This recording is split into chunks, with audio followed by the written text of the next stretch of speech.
မင်္ဂလာပါခင်ဗျာ CNC တွေခေါ်ရဲ့ပယုပယကိုစိတ်ဝင်စားကြတဲ့ညီအကိုများအားလုံးကိုကြိုဆိုပါတယ်ခင်ဗျာ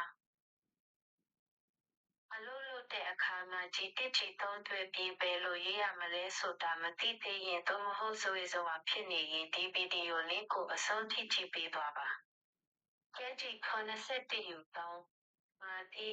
ဆိုတာကတစ်ခါစားရင်3မီလီမီတာစားမယ်ဖြစ်ရင်ဒါက1မီလီမီတာနောက်ပြန်ဆုပ်မယ်လို့ပြောတာပါဒုတိယစာကြောက်ကဖီ30ခယူ30ကတော့အရေးကြီးပါတယ်ကျွန်တော်တို့ဖြတ်မဲ့အလုပ်ရဲ့ပုံတရားကိုလိုင်းနာပါတဲ့30ကနေ30အထိတပ်မှတ်မယ်လို့ဆက်ကိုခါလိုက်တာပါဒီနေရာမှာယူ3များ W3 များမှားထားတာကတော့အချောစားဖို့မချတော့ပဲတခါတည်းအပြစ်စားမယ်လို့ဆိုလိုတာဖြစ်ပြီး F8 ကတော့အမြင့်နှုန်း3များ8မီလီမီတာနဲ့စားမယ်လို့သတ်မှတ်တာပါဖြစ်ဗျာခုကြီး81ကနေပတ်မဲ့ကောက်ကြောင်းကိုလေ့လာကြည့်ရအောင်အဲ့တဆယ်ကြီးကို X3 များအင်ဂျီ13များအတောင်းတာကတော့အလို့ရဲ့အလဲဘဟုကနေစတင်ဖြတ်တောက်ဖို့ပထမဆုံးစပတ်ချလိုက်တာပါခြေတောင်း X34 709မှာ79ဟိုခြေတောင်းလက်ဝဲရဲ့အကွေးကိုတောင်းထားပါတယ်အကွေးပြတာနဲ့တဲ့စားဖို့ကြီးတစ်ပြပြပြီးဆက်အလုံး35အထိအထဲကိုတိုးဝင်သွားပါတယ်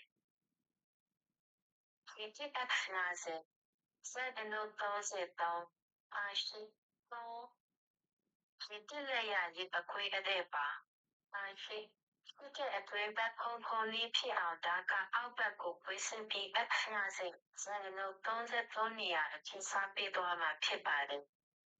ဒီရဲ့အပေါ်ကိုကြည့်တဲ့ X60 နေအထိတဲ့မယ်ဖြစ်တာနဲ့ဒီတော့ကိုပြန်တော့ပြီးတာရှိ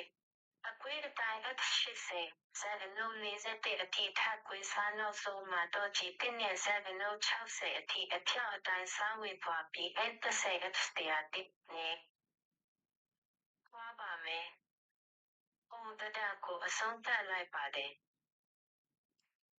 CNC ပယုတ်ကရနဲ့ပတ်သက်ပြီးသိချင်တာရှိရင် comment မှာမေးခဲ့နိုင်ပါတယ်။ဗီဒီယိုလေးကိုသဘောကျရင်မိတ်ဆွေတငယ်ချင်းတွေကိုမျှဝေပေးသွားလို့ရပါတယ်။ဒီ channel ကိုလည်း subscribe လေးလုပ်ထားတဲ့ဦးတော်အားလုံးကိုကျေးဇူးတင်ပါတယ်။နောက်ဗီဒီယိုမှာပြန်လည်ဆုံတွေ့ကြပါစို့ခင်ဗျာ။